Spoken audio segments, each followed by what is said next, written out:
আসসালামু আলাইকুম। আজকে আমরা আমাদের বিলে যে হাঁসগুলা ছাড়া ছিল এই হাঁসগুলাকে ধরে ভাগ করে ফেলবো। অর্থাৎ আমরা বিলে 5 জনে মিলে যে হাঁসগুলাকে ছেড়েছিলাম ওই হাঁসগুলাকে ধরে আজকে আমরা ভাগ করব। এটার কারণ হচ্ছে গত কয়েকদিন আগে আপনারা হয়তো আমাদের একটা ভিডিও দেখেছিলেন, যে ভিডিওতে আমরা অনেক দূর থেকে আমাদের গরুর খামারের গরুর জন্য ঘাস কেটে নিয়ে আসছিলাম পানির মধ্য দিয়ে। যে জমি থেকে আমরা ঘাস কাটছিলাম ওই জমিটা ছিল বিলের ওই পাশে, ওইখানে তেমন একটা আমাদের যাওয়া হয় না। তো ওই দিন যেহেতু আমরা ওখানে ঘাস কাটার জন্য গিয়েছিলাম, তো আমরা কিছু দৃশ্য দেখতে পেলাম। সেগুলো হচ্ছে হাঁসগুলাকে কিভাবে শিয়ালে খেয়ে খেয়ে ফেলে রাখছে। শিয়ালে প্রতিদিন প্রায় 10 থেকে 15টা হাঁস খেয়ে খেয়ে তারপরে হচ্ছে জঙ্গলের মধ্যে ফেলে যায়। অর্থাৎ উপরে যেহেতু শুকাই গেছে এখন পানি কমে যাওয়ার কারণে, তো শিয়ালে খুব সহজেই হাঁসগুলোকে ধরে ফেলতে পারে এবং হাঁসগুলো অনেক উপরে চলে যায়। অর্থাৎ শুকনা জায়গার অনেক উপরে হাঁসগুলো চলে যায় খাবার সংগ্রহ করার জন্য, যে কারণে ওরা খুব সহজেই শিয়ালের আহারে পরিণত হয়। তো এভাবে যদি 10-15টা করে প্রতিদিন খেতে থাকে তাহলে তো এই হাঁসের অবস্থা একেবারে জিরোতে চলে আসবে। এর পাশাপাশি কতদিন ধরে এভাবে খাচ্ছে সেটাও আমরা জানি না। তো আমরা সিদ্ধান্ত নিচ্ছি যে আজকে আমরা এই হাঁসগুলোকে ধরে তারপরে যে যা ভাগে পায় সেটা আমরা তাকে দিয়ে দিব। এর পাশাপাশি আরো একটা সমস্যা আমাদের ছিল, সেটা হচ্ছে আমাদের এখানে যেহেতু এখন পানি কমে যাচ্ছে, এর ফলে পাশে যে ধানগুলা চাষ করা হয়েছিল, ধান যেহেতু আমাদের এদিকে বোনা হয়, অর্থাৎ এই সিজনে ধান বুনে দেয়, ওই বোনা ধানগুলোর মধ্যে বাইল চলে আসছে, অর্থাৎ ফলন চলে আসছে।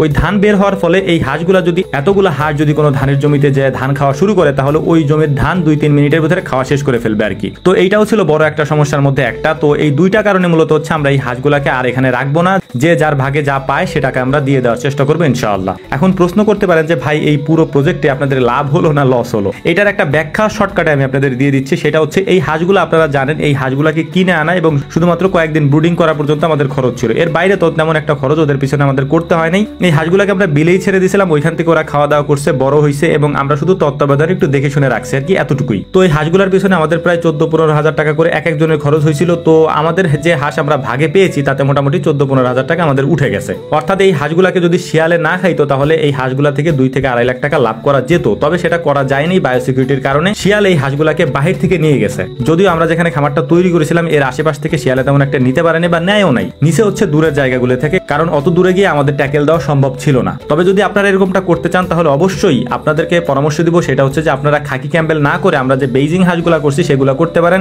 এই বেইজিং হাঁসের চাহিদাও অনেক বেশি এবং এটার মাংসের মানও অনেক ভালো এবং দেখতে শুনতে এটা ভালো এবং আপনি লাভজনকভাবে ইনশাআল্লাহ এটা করতে পারবেন, যেটা আমি করছি। আমাদের বাড়িতে যে খামারটা আছে সেটা আপনারা অনেকেই দেখছেন। সর্বোপরি কথা হচ্ছে যে আমাদের এখানে যে খামারটা আমরা তৈরি করেছিলাম এই খামারটা করতে এবং এখানে আমাদের শ্রম দিতে হয়েছে, সময় দিতে হয়েছে, যেটা আমাদের লস। যদিও আমাদের আসল টাকা আমরা এখান থেকে উঠাই নিতে পারছি, কিন্তু মানে যে সময়টা আমাদের গেছে তারপর আমরা যে শ্রম দিছি সেটা তো আর উঠানো যায় না আর কি। এই হাঁসগুলা পালন করার ক্ষেত্রে 2টা জিনিস আপনাকে অবশ্যই গুরুত্বপূর্ণভাবে খেয়াল রাখতে হবে। আর সেটা হচ্ছে যখন আপনি ব্রুডিং করবেন, অর্থাৎ একদিনের বাচ্চা আপনি যখন নিয়ে আসবেন তখন থেকে নিয়ে শুরু করে ওদেরকে যখন আপনি পানিতে ছাড়বেন, এই সময়টা খুবই ক্রিটিক্যাল এবং এই পানিতে ছাড়ার পরে বেশ কয়েকদিন ওদেরকে তত্ত্বাবধানে রাখতে হয়, যে সময়টাতে সব থেকে বেশি বাচ্চা মারা যাওয়ার চান্স থাকে। এই সময়টা সব থেকে গুরুত্বপূর্ণ থাকে। তো এই 2টা সময় যদি আপনি ট্যাকেল দিতে পারেন, এর পরবর্তীতে তেমন আপনার ট্যাকেল দেওয়া লাগবে না। এর পরবর্তীতে আপনি যেটা করবেন সেটা হচ্ছে এই যে বায়োসিকিউরিটির কথা আপনাদেরকে বললাম, যদি শিয়াল খাটাসে এইগুলাকে খেয়ে ফেলে তাহলে তো আপনার কিছু করার থাকবে না, কারণ এত শিয়াল আমাদের এদিকে আছে যেটা আসলে ট্যাকেল দেওয়া আমাদের পক্ষে সম্ভব না। যদিও এবছর এটা করে আমরা একটা অভিজ্ঞতা অর্জন করলাম যে এভাবে যদি খুলে বা ছেড়ে পালা হয় তাহলে সেটা পালা যাবে কিনা। তো আমরা যেটা দেখলাম সেটা হচ্ছে যে পালা যাবে, তবে অবশ্যই বায়োসিকিউরিটি অনেক বেশি স্ট্রং আমাদের করতে হবে। তো যাই হোক, আল্লাহ তাআলা শুকরিয়া আদায় করি, লাভ লস সবই থাকবে, এগুলো না থাকলে ব্যবসা হয় না। তো আমাদের জন্য দোয়া করবেন। আসসালামু আলাইকুম রহমতুল্লাহ।